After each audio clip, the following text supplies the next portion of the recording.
E olha só, Felipe e Rovai, hoje o destaque da edição, a gente traz aí mais um capítulo também da delação do Mauro Cid. Dessa vez, a notícia especificando como era o gabinete de ódio que usava uma sala no Planalto para produzir fake news, mensagens de ódio difundidas pelo próprio Bolsonaro.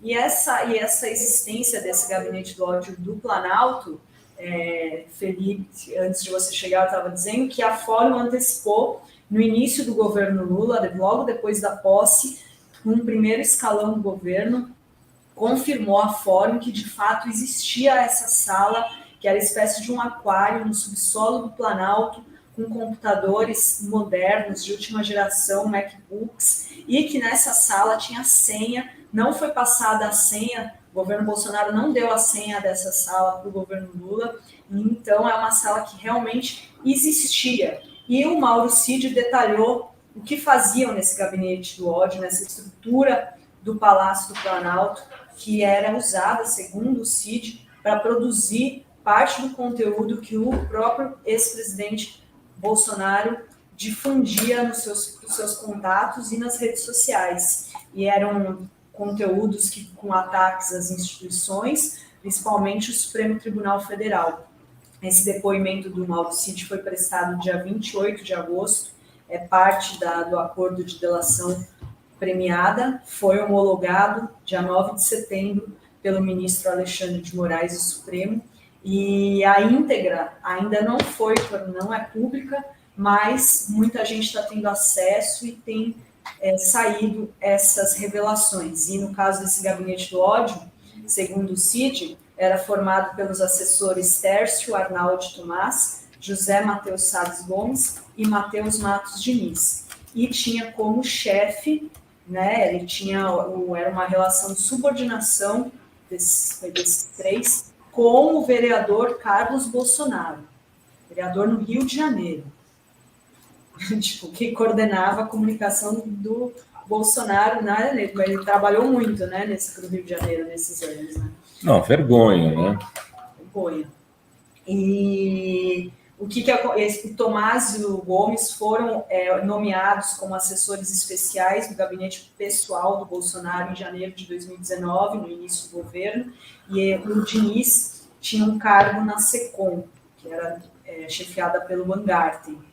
E eles negam, dizem que não tem nada de ilegal e tal, e assim, o que fica claro que ter um gabinete, um governo ter um gabinete para fazer a sua comunicação institucional não há problema, né? O problema é que esse era um gabinete usado para difundir fake news e ataques às instituições e teorias conspiratórias sobre urnas eletrônicas, como ficou mostrado naquela grupo de empresários de WhatsApp, em que tem uma mensagem do Bolsonaro enviada para o grupo, pedindo para repassar ao máximo aquele conteúdo, dizendo que o TSE fraudou as urnas eletrônicas e foi apreendido do celular do empresário Maier Nigri em agosto de 2022, e aí tem essas mensagens do Bolsonaro pedindo para repassar ao máximo a fake news das urnas. Rovai, depois Felipe, o que vocês acham dessa história aí, desse gabinete do ódio? Deixa o Felipe falar primeiro, eu vou na sequência. Dri, Rovai. O gabinete do ódio era conhecido por todos que trabalhavam no Palácio do Planalto.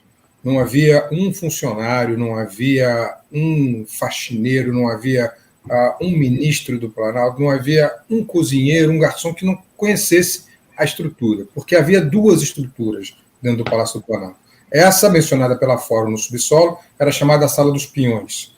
E no terceiro andar, ao lado do gabinete presidencial, existia a sala de comando, onde ficavam o Tércio, o Zé e o Matheus, esses assessores do Carluxo. O gabinete do ódio ele começou a ser formado muito antes de haver governo. Foi formado para a eleição de 2018. Começou em 2016. em 2016 num sistema de pirâmides, e eu estou falando isso porque é parte da nossa pesquisa aqui na universidade. Como é que é o sistema de pirâmide? Você encontra um bolsonarista, ele tem responsável por encontrar mais 10 para o grupo. E cada 10 que ele encontram outros 10. E assim vão se forjando. Quando a gente olha os grupos, muitos dos líderes dos grupos de Zap, que na época era só Zap, depois migrou para o Telegram, eles tinham um número nos Estados Unidos. Então, também se colocavam números americanos para evitar algum tipo de controle no comando dos principais grupos. Se vocês lembrarem, é uma imagem icônica lá do Gabinete dos Peões, que é uma imagem que tem vários celulares numa parede. Isso também pode ser encontrado em gabinetes do próprio Carluxo e em outros locais. Dentro do gabinete de comando, ao lado do Palácio do Planalto, ao lado do gabinete presidencial no Palácio do Planalto, ficavam os servidores principais, aos quais só tinham acesso essas 3 pessoas que a gente mencionou aí. O Carluxo, é impossível não ligar o Carluxo a isso, basta vocês olharem as vozes de comando que ele dava no Twitter e a própria agenda dele aqui como vereador do Rio de Janeiro. Os dias que ele estava aqui na Câmara e os dias que ele estava em Brasília e que ele entrou no Palácio do Planalto.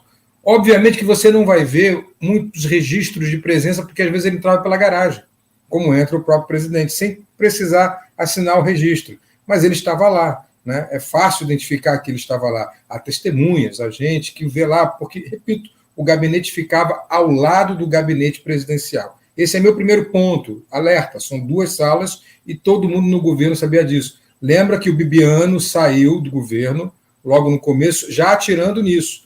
E ele foi atingido pelo Carluxo. Tem que resgatar essas falas do Bibiano e depois do general Santos Cruz, que também saiu dizendo, tem um gabinete do ódio lá. Então, todos eles sabiam. Quem vivia no Palácio Planalto sabia. Esse é o primeiro ponto. Segundo ponto, o esquema é eficiente, Dri Rovai? É muito e continua atuando. Esse é o grande desafio que a comunicação, não só do governo, mas a comunicação em geral, a comunidade de comunicação progressista tem. Como desafiar esse gabinete do ódio que continua funcionando? Porque ele saiu do Planalto, mas ele está em outro lugar. Esses servidores, esses computadores, esses celulares, esses comandantes, eles continuam. E eu arrisco dizer, Dri Rovai, que essa queda de popularidade de algumas pesquisas tem muito a ver com essa propagação ainda eficaz de fake news pelas estruturas montadas no gabinete do ódio. Porque um governo que vota com programas sociais importantes como Bolsa Família, como Minha Casa Minha Vida, faz o desenrola, projeta um crescimento para 3%, que era de 0,5%, reduz a inflação a níveis palatáveis, uma inflação que estava lá em cima, faz o povo voltar a comer carne. Né? Esse governo teria que estar com os índices lá em cima. Por que não está? Porque a linguagem mudou. Lembra quando o esquema de campanha era economia estúpida? Mudou para a linguagem estúpida. É claro que continua sendo economia também, mas é preciso comunicar como essa economia melhora. É preciso se comunicar na velocidade das redes. Eu sempre digo isso aqui com o risco de ser repetitivo, mas tenho que fazer isso. É preciso se comunicar com essa linguagem efetiva na velocidade efetiva. Por isso que eu defendo, toda vez que eu tenho oportunidade, um gabinete do amor, no mesmo esquema desse gabinete do ódio, só que, claro, dizendo a verdade. Eu sei que o ministro Pimenta tem dificuldade de institucionalizar isso, por questões institucionais, lógico. Mas talvez fosse o caso disso ser ligado ao Partido dos Trabalhadores, né? Mas é um gabinete que precisa ter o quê? As sobrinhas do Zap. As sobrinhas do Zap que desmistificam as mentiras dos tios do Zap e que produzem memes o tempo inteiro para fazer essa desmitificação. Que produzem memes que constrangem esse tio do Zap.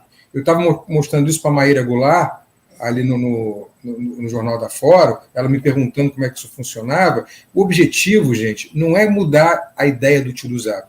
O objetivo é constrangê-lo a continuar difundindo essas mentiras. Que no momento em que ele leva uma bordoada da sobrinha do Zap mostrando que aquilo é mentira, e com bom humor, ele fica com vergonha, se constrange. Eu vejo isso, Dri. Eu vejo isso diariamente na pesquisa. Fala, né, dessa coisa. E aí, quando constrange, deixa de ser difundida. Ao deixar de ser difundida, a gente ganha muito com a verdade e consegue fazer a boa e plena comunicação dos fatos bons que estão acontecendo no governo Lula. Não é possível que o governo, com todos os feitos que fez esse ano, tenha uma popularidade decrescendo. Não é possível.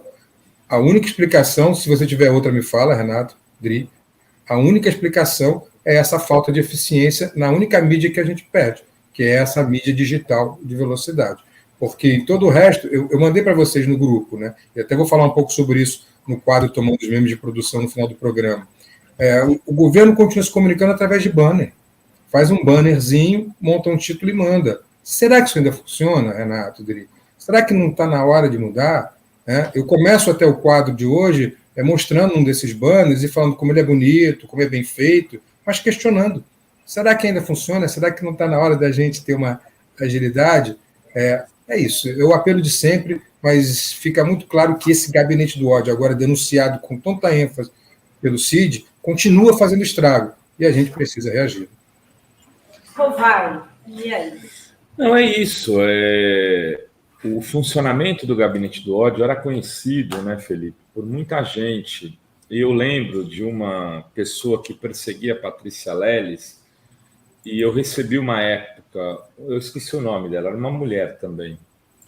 E eu recebi uma denúncia de uma pessoa anônima que mostrava como que essa menina, essa mulher, organizava os grupos a partir de um gabinete na Assembleia Legislativa de São Paulo para atacar a Patrícia e para atacar a Jean Willis, para atacar a Márcia Tiburi, para atacar, para defender o Bolsonaro, para defender o Bananinha e por aí vai. E era uma estrutura piramidal, como você falou, o funcionamento. Então, você tinha diversos gabinetes de deputados no Brasil inteiro, espalhados, vereadores, presidentes de partido, regionais, que organizavam dezenas de grupos de Telegram e de Zap, né? E esses grupos tinham lideranças locais que iam se somando a lideranças estaduais, lideranças regionais, até chegar no comitê central, que era o coordenado pelo Carluxo e por esse Thomas aí. Thomas, é isso? Tércio. Por esse Tércio Arnaud.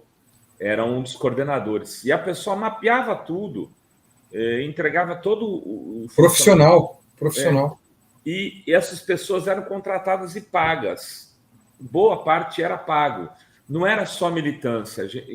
Engana-se quem acha que só tinha militante ali. É uma coisa espontânea. Muitas vezes eu ouço gente de esquerda de forma ingênua falar isso, né? Outro dia eu estava num encontro, num evento, num congresso, e uma pessoa que é uma liderança, tal, e hoje trabalha no governo, falava como se eles são melhores porque eles têm tempo, tal. Não, é pago, é organizado. E aí, do outro lado, não existe essa organização. Não existe, e precisaria existir. Gasta-se tanto dinheiro com tanta coisa, por que não organizar uma mídia de guerrilha na internet para disputar opinião? Mas isso é necessário, disputar opinião, em defesa da democracia, inclusive.